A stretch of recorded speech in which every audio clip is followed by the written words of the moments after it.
fun Thursday morning too. You know, you can change your entire image just by changing your voice. You don't believe me? Well, this morning at AM San Francisco, we're going to show you how it's done.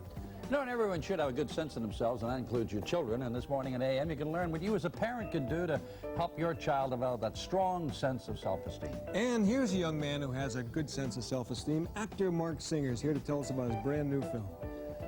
Plus, we'll have Hollywood's own historian. That's Richard Lamparski. He's going to bring us up to date. And what's happened to our favorite stars? We'll be talking about Gene Tierney and Sheena, Queen of the Jungle. What happened to Skipper Sedley?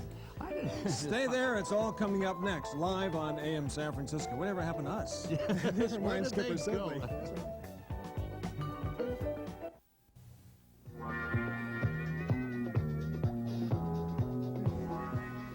I guess all of us at one time or another have come to that point in their life where they hear their own voice for the first time.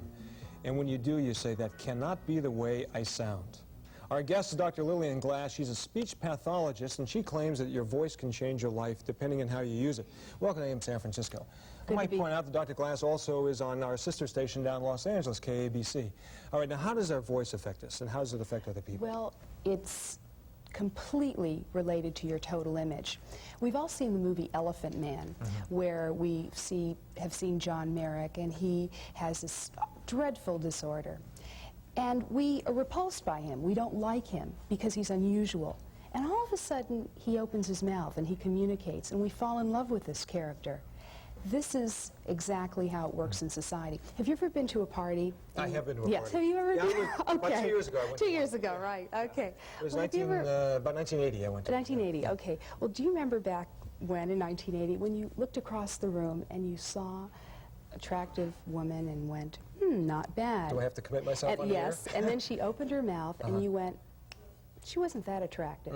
As fast as you were turned on, that's as fast as you were turned off. Is it the quality of the voice? Yes. There are so many variables in communication. When I did my doctoral dissertation at the University of Minnesota, I came across this fact. We studied people with facial deformities, and we looked at the effect that speech had on the way a person looked. And we found that it wasn't as important in terms of how a person looked, but in terms of how they sounded. Now, when we speak and when we communicate, there are a lot of things involved. There's the breathing mechanism. It's posture. I see you're changing your posture. Yes. Okay. Right. So like no matter how good your voice is, if you're sitting like this, it doesn't do any because good, right? it's a tube. Okay, you have to open the tube. Yeah. And in dealing, let's see, we use you as an example here. One of the things is posture. Most people don't know how to have good posture. What about breathing now? Is that part of the breathing exercise, the posture and breathing side together? And it's breathing from down here, from the abdominal area, and it's just taking it right. And most people breathe up here, and they go. And they breathe out this perfectly good air, and then they talk like this, and then they have weak voices, right? Like but if they go, and then they communicate, they can... Anyone who's been around the broadcasting business knows that when you get tense, and this used to happen to me all the time, when I got nervous, I could just get a little bit of air right from here, and the best I could do was say, hi, how you doing? And the reason... They're not that many jobs for Mickey Mouse anymore. I love that. Well, the reason for that is because there's laryngeal tension. And again, this is a laryngeal tension, tension of the voice box. And what one has to do is open the tube. From the mouth all the way down here, we have a tube. And we have to just keep it, right, we have to open it up and project our voices. And how do we do that? Well, one of the ways we do it is by taking air in, holding it and controlling how much we let out, and moving our articulators, moving our mouth, lips, teeth. It's very important. Many people talk like this, they mumble or they chop off things at the end. And this is a reflection of your self-esteem. The way you communicate tells a lot about you.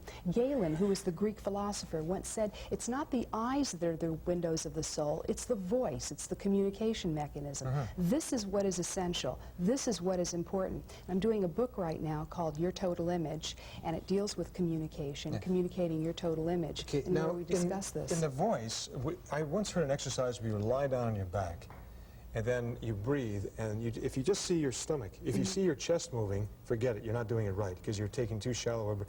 I know you're looking for my chest, saying this man doesn't have a chest. No, that's not true. We won't go into that right now. And you look down and you see your stomach moving. That's where the air should be coming from. We're very conditioned in our society, you know, suck in our gut, shoulders back, chest out, and that's really not how we're supposed to be postured, as we talked about. The abdominal muscles should be relaxed, and it's okay to have your abdominal muscles out. So why don't you sniff, for example, go like that. Just go like that. Okay, and now put your hand right here, okay, and you can feel these muscles moving. Go ahead. Okay, this is where your breathing's supposed to come from. Like right. this. This is where it's supposed to come from. Will you keep your hair okay. hand there for a long time? Well, no. I don't think I've quite got it yet. Okay. Okay, now we'll be taking your phone calls, by the way. If you have questions at all about how to improve your voice or ways you can improve your self-image by controlling your voice, why Dr. Lillian Glass will be glad to answer your questions in just a couple of moments. What about people who go somewhere, and you mentioned a party, for example. Yes. Sometimes just tension and nervousness for anyone. Yes. Whether it's public speaking or meeting someone for the first time, you can hear your own voice starting to give you away and give away your nervousness. Right. How can we control that? Take a breath in, 5 seconds, hold it, and gently let it out through your nose. So it's... And you oxygenate yourself. You become in control. I like that. And do that again. in fact, okay, you take a breath in through your nose. Yeah, through your nose. Hold it. Okay? And so what this does is you get in control. Yeah. So you control your body functions. What happens Is there physically something happening in the right, body? you get a homeostatic balance in your body, a balance, Homeostatic. right, equal balance. And what happens is when you're tense, when you're nervous, your muscles tighten up, right, and the blood flow gets tight, so you're tense. And as a result, the cords constrict and your voice gets higher.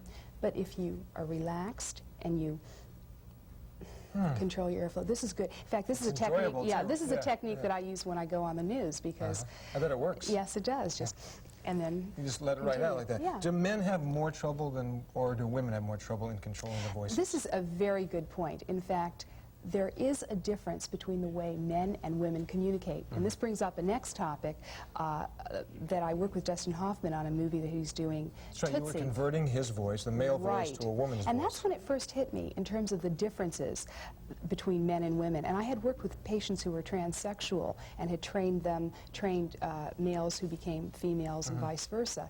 And I first became aware of the differences between male-female communication patterns. But after working with Dustin Hoffman and dissecting all of his old movies into his male behavior and translating that into female behavior, it was fascinating what I observed. Well, let's There take is a break, different okay? language. We'll come back and you can show me what you did with Dustin Hoffman. Absolutely. How you take my masculine voice and turn it into a voice that's not quite so macho. We'll be back with Dr. Lillian Glass in just a moment. Not yet, Glass, later. Debbie Fields, the queen of the chocolate chip cookie, next week on AM.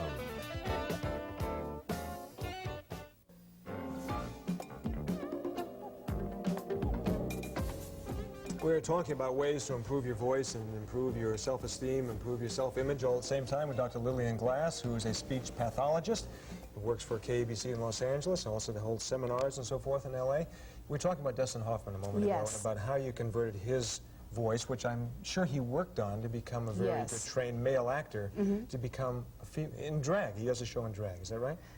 Sort of. Something like I haven't that. seen the film. It hasn't come out yet, so I don't know Right. exactly. But he has to use a female voice. Right. And one of the things is people just think it's just hiring the pitch and talking like this, but there's a whole different language between men and women in terms of dialogue. For example, semantically, men use different words than women do. Men use more command terms than women do. They say, you know, get me a beer, get me this over there. Whereas women, most of the time, will say, would you mind please getting me this? And there are distinct differences. This now, I don't research, know about now that. it's interesting, a lot of who people, cross over right, there both those are lines, people that will say, well, that's a matter of politeness. Yeah. But basically, this is done on scientific evidence. They've done speech samples on this based on a lot of researchers who've collected this data.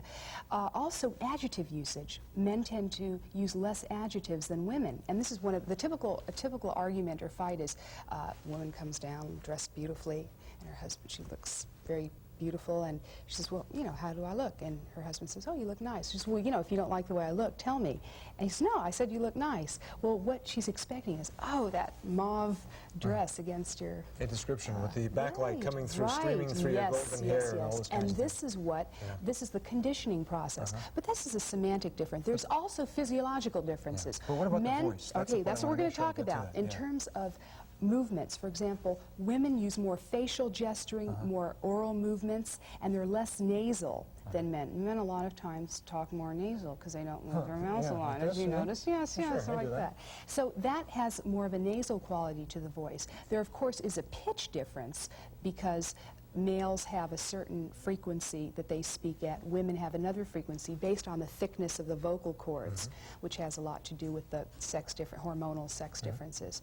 But basically, there are differences in the pitch of the voice, in the articulators, the way sounds are produced, the gesturing, the inflection patterns. Men use approximately 3 tones. Women use about 5 tones. So there are differences, and that's one of the basis that So you have to learn all those things. Let's take a phone call and come back and move on with this. Sure. San Francisco, good morning. You have a question for Dr. Glass, please. I do. Dr. Glass, it's very nice to meet you. Nice to meet you. As well as having toothpicks or whatever, it's very important that your voice is part of your personality. But the point of it is, what I wanted to say is that I have a problem sometimes. I know that I look good, but I have a problem when I communicate with people that I ramble on and I lose. So it's what I'm saying. Yes. Yes. This is a good point. In fact, we were just talking about sex differences in communication. One of the biggest complaints when I've interviewed males about their complaint against women is that they always beat around the bush. They never get to the point.